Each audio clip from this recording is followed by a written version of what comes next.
Hello, this is Arielle from Inconspicuous Bear, and I'll be narrating the 5-man dungeon Grimrail Depot in Heroic mode from Warlords of Draenor and a Guardian point of view. Grimrail Depot clocks in at around just under 20 minutes, probably just over 20 minutes. It's definitely one of the shorter dungeons in Warlords of Draenor. It's probably also one of the most fun, at least for me. Probably has something to do with the fact there's a train involved, and as Hamlet always says, anything with a train is automatically the best. We'll jump right in here. Again, I'm not going to talk about talents or glyphs or anything like that. This is more just to talk about the instance, since it's just used to gear yourself up for heroic or for just raiding in general. Start off with a trash pack of 4 mobs. There are 2 engineer type dudes and 2 of these guys that like to charge places.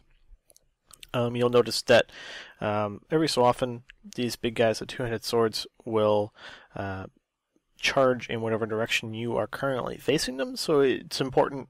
Well, it's not like super important, but it's generally a nice thing to not face them towards other people, so they don't get charged and knocked up and stuff.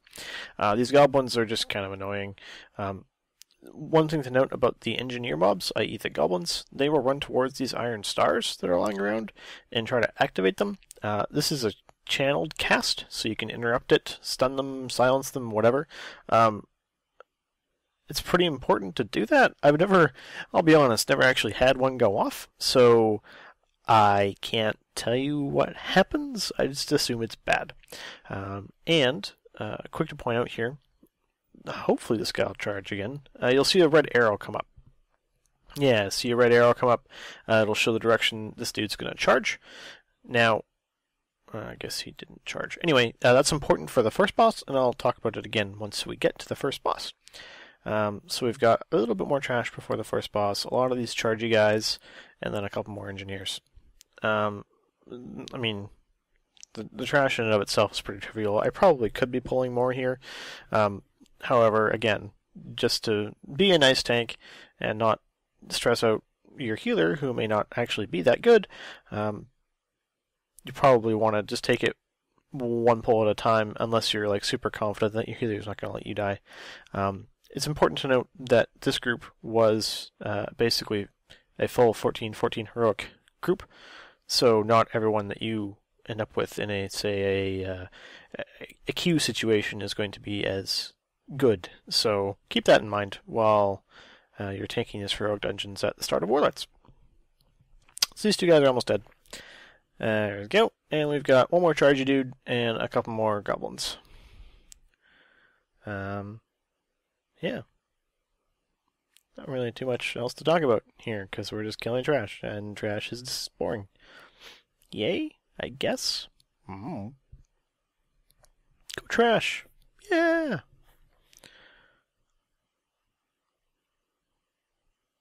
You'll probably notice me spamming ball a lot. It's partly for damage, because these mobs are like not hurting me. And it's partly because Tooth and Claw is always up. So, stuff. Alright, 1 goblin dead, 1 more to go. And then we'll be at the first boss. The goblins die super fast. I guess you can't knock them back. Okay, that's good to know. I totally forgot about that. But I do know they can be stunned, and I do know they can be interrupted. So there's that. So we're coming to the first boss here. The first boss is actually 2 different people. One is the giant dude walking around that you see in the back there. And one is the goblin that's currently sitting on the ground. What you'll end up noticing is that the goblin jumps around a lot. Initially, I used to drag the big dude to wherever the goblin was sitting, but then I decided that was kind of like a waste of time, and it really wasn't worth it for me to do that, because I would end up like with my back facing the big dude a lot from charges and whatnot. So it didn't really make a lot of sense for me to do that. So let's talk about the goblin first. The goblin does a couple things. The first that you just saw was when the goblin's on the ground, he will launch put these little red circles on the ground, and you will have to move out of them. Really, the easiest way to deal with that is just to keep moving. The emote he does actually comes before he puts the circles on the ground. So if you're timing it right, you can move. Just move out of the circles, fine. But it's easier if you just like keep moving, and if you just move back and forth, or just move in a circle even, if you have all range DPS, then you never actually get hit by the rockets. The next thing is, you'll see that the goblin is jumping up on the crates every so often. Basically, what you have to do is, remember how the trash mobs were charging, and then there was that arrow where they was going to charge? That's what this big dude does. I mean, aside from lots of melee damage, the big dude will charge every like 10 seconds or something when the goblin is up on the boxes. So you have to make sure that you're pointing the big dude towards the goblin when he's on the boxes, so that the goblin will get knocked down and your DPS can keep hitting him. This is actually really important, and can cause really big problems if you screw it up, because the group is taking lots of AoE damage from the goblin while he's up there, and it stacks. So you need to be sure that you're paying attention. Alright. And then once one or the other of those two dies, the other one enrages.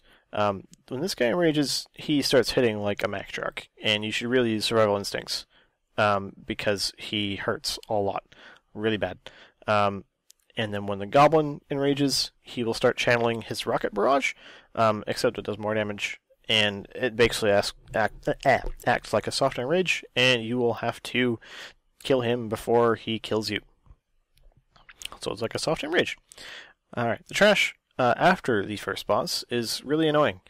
It's not really dangerous, it's just really incredibly annoying. There are 3 dudes that are chucking what amounts to Molotov cocktails everywhere, indicated by these orange circles. So you need to not be standing in the circles, because they hurt. The thing is, once you engage one of them in melee, they will stop throwing the things and will start meleeing you instead. So really, it's just a matter of moving out of the orange circles. You can see the projectiles, and they have a huge travel time, so it's really not a big deal, except when you're trying to run up the ramp to the dudes. Alright, so the first one's dead. We're going to run up to the second one. Yay!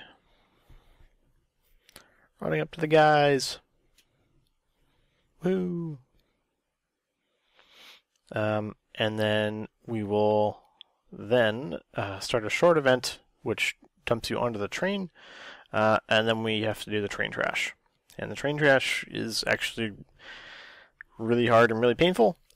It's one of those places where camera issues happen a lot, sort of, I guess. So yeah, here we are. This is the last dude before we get on the train, and he'll die pretty quick here. Come on. Come on. There we go, he's dead. And we'll start a skippable event. You'll see me skip it in a second here. There we go, I'll skip it. Alright, so now we're on the train. There's a number of different trash mobs on the train. The first of which will be... or the first set of which will be... okay, so there's one dude with a shotgun, and a couple dudes that melee or something. Okay, so we'll talk about the dude with the shotgun first. The gunners really, really suck. Especially when there's more than one of them. So you'll see that little, basically the shotgun blast that it's using. It shoots that in whatever its direction it's currently facing, and then I believe it has a cast bar. And then you need to basically just move out as soon as humanly possible, because the damage it does, it puts a fire dot on you that stacks. I think it stacks up to a max of 5, but it hurts a lot. So taking that damage is really, really painful. So here we have one dude. So the big dude, you can't really see right now.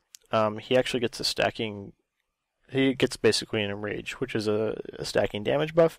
The dude that I'm hitting right now shoots mortars, and he's really, really annoying because they'll like knock you up and do annoying shit like that. And there's another dude in here that does that too. We usually left the big guys until last because I hated the fact that I was getting knocked around by these other guys.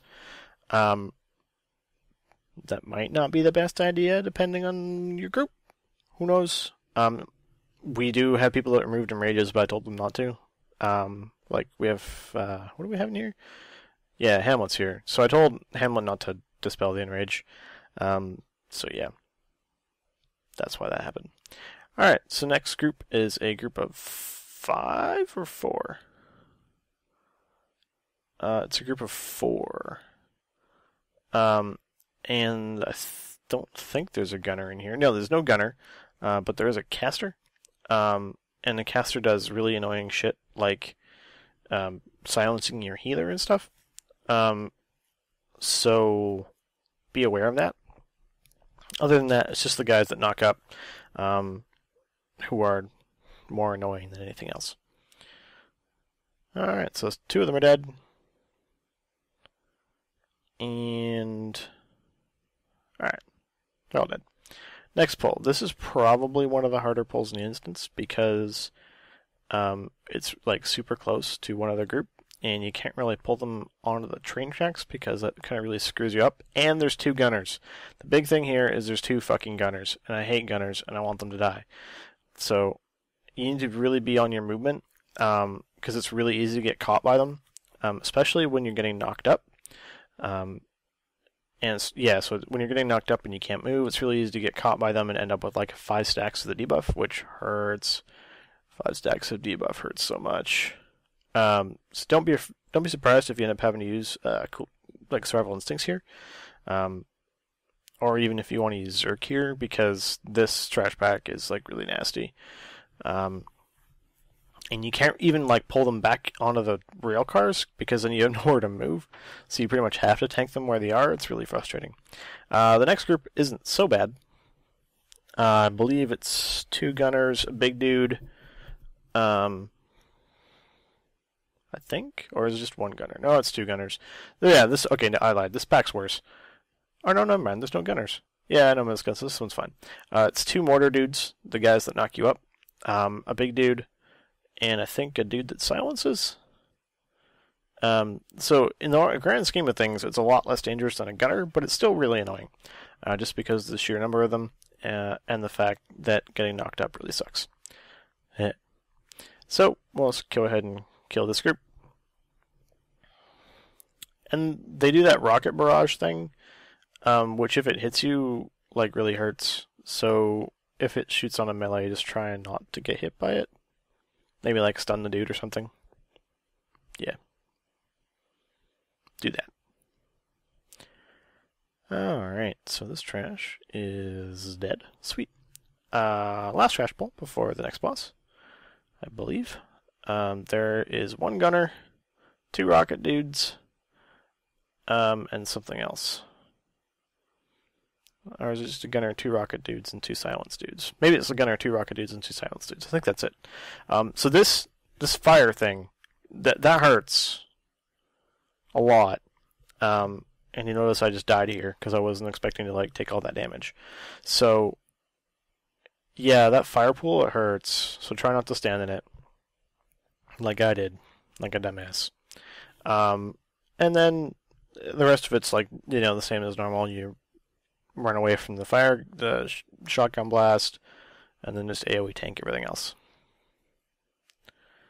Alright, these guys are going to die pretty soon here. Alright, here, one more guy. Alright.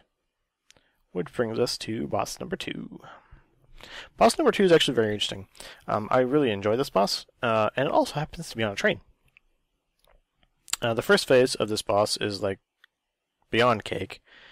He doesn't do anything, he's just a tank and spank. I'm eating, I think, to re-get my food buff. Yeah.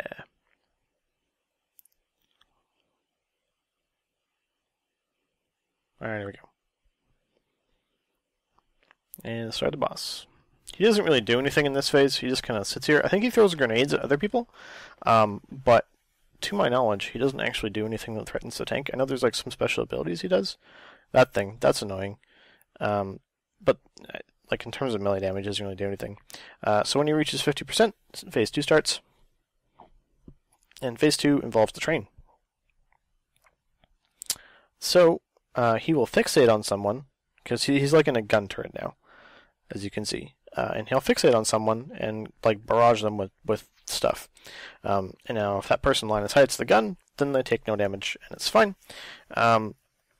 We usually ended up sitting behind the second post here. So there's 3 tiers of posts. There's the one really close to the start. There's this middle one where we're at right now, and there's the one super close to the gun turret. We usually ended up sitting here because it was easier to line of sight the gun turret and everyone else avoid taking damage. A couple other things that you need to be aware of. There's going to be a large number of ads spawning. You basically just end up picking all of them up, and it's up to the DPS to kill them. These dudes drop like little packages that people pick up, DPS pick up. You can pick them up too, but it's best if you don't, because you have other things to worry about. So let the DPS handle the packages, in 99% of cases. The other thing you need to worry about is he will occasionally napalm one of those sections behind a wall. You can see there it's on the middle section where we were previously standing, and that napalm is a stacking, or is it stack? I don't know. It's just a fire dot. It does a lot of damage, so you don't want to stand in it. A couple other positioning notes. One of these things these guys can drop is like an ammo package that is for the flamethrower on the gun turrets, which are on the left or right hand side. If you drag the mobs into the flamethrower, they die like pretty much instantly. So you can see the gun turret shooting the flamethrower right there, and it pretty much just vaporized all those mobs. And it's doing it again. So try and make sure you do that, because it'll save everyone a world of grief. Other than that, that's pretty much what your job is in this phase, is to basically just do ad control and positioning. And it's the job of the DPS to kill the ads and get the necessary thing to get the dude out of his gun turret. And then until that happens, you're pretty much just rinsing and repeating what you were doing for the entire phase. So another thing to note, he will never actually fixate you. He cannot fixate tanks, because that would be a horrible, horrible problem. And this phase ends once his gun turret dies. And the DPS took care of that by using a special ability on like the actual gun turret.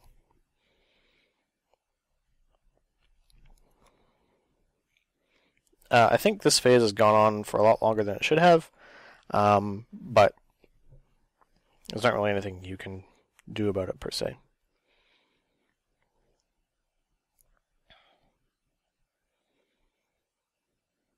Some of these parts can get kind of hairy if you have a lot of ads out, so don't be afraid to use a cooldown if you have to. And then once his gun turret dies, he comes back out for basically another phase 1, which is really easy to handle. And he's almost dead, so that's awesome. And yay, boss died. There's one other mechanic in this fight that you probably noticed, but I didn't really talk about. There's a constant wind, a headwind, on the train because it's outside. So whenever you're on the outside edge of the platform, there, you're going to be running against a headwind. And it'll actually push you back along the platform if you get caught in it. So just remember that. This is just like an oil barrel that drops fire. Whatever. Alright. And this is the last set of trash before the next boss. This guy's really annoying. He does lightning things that annoy me. Like the trash does. This trash does lightning things that annoy me. Things to do with like lightning puddles and stuff. And they really suck. So, yeah. Here we go. Now, much like a bunch of other dungeons in the set, the last boss will activate when all the trash is dead. So we're just resing people that died to something. And alright, we're gonna pull trash here. Don't be afraid to use face silence pulls here, or like gag order or what have you, because a lot of these dudes are casters and they're annoying to position otherwise.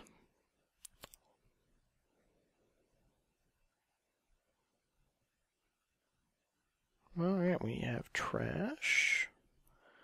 Trash, trash, and more trash.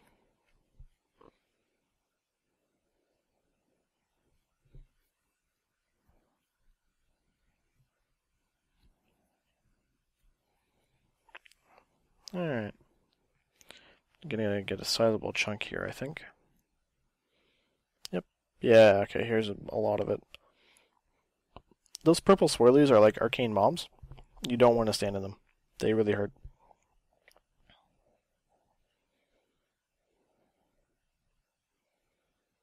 Spamming all the thrash. Spam all the thrash. All of it.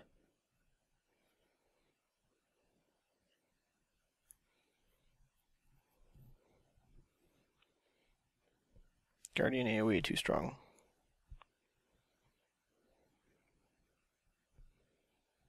Guardian AoE so strong.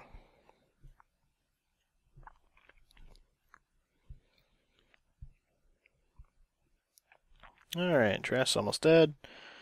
There's one more dude. Oh, actually there's two still alive right now. Alright, one more dude. I know there's one at the other end of the thing, but he was trapped because we didn't want to. Alright, so we've got 3 more guys.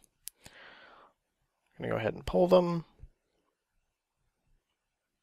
These guys die like really, really fast, so I'm not really too worried about them. Okay, so once the last guy dies, the dragon will actually fly overhead and do a lightning breath on this whole platform. You can't avoid it, so you're just going to take a little bit of damage. And then the orc jumps down. Alright, so here we are. This is the last boss of Grimrail Depot. Let's see, what do we talk about here? First, the lightning thing. So every so often, the orc will do an emote, and the dragon will fly overhead and breathe on the platform, like this, leaving lightning on the ground that you have to move out of. It's really annoying, and it's a random pattern, but it does seem to land, like the lightning does seem to land where you are currently standing. Ways I've come to avoid it are pretty much when I hear the emote, I will just start moving. And then most of the time I can end up not standing in the lightning, but sometimes I do get it. Next thing are freezing traps, which are pretty much, which can be tossed on anyone, I think, but you can see them, see one up at the top left-hand corner of the screen, a couple of them there actually. However, if they land on you, they're pretty much impossible to see. And if it gets armed and it latches onto you, you are rooted in place for I think 5 or 6 seconds. It's actually quite a lot. And what will usually happen is you will take the full force of a lightning breath, and it will be very painful. It's happened to me several times, so, and you can't shift out of it or anything, so not that you'd want to, because this boss actually hits kind of hard. Other than that, those are the only 2 real things you need to worry about. Melee on this boss are just difficult because it's very possible to run out of her. Anyway, boss dead, GG. Hope you enjoyed this video, and good luck in Warlords of Draenor.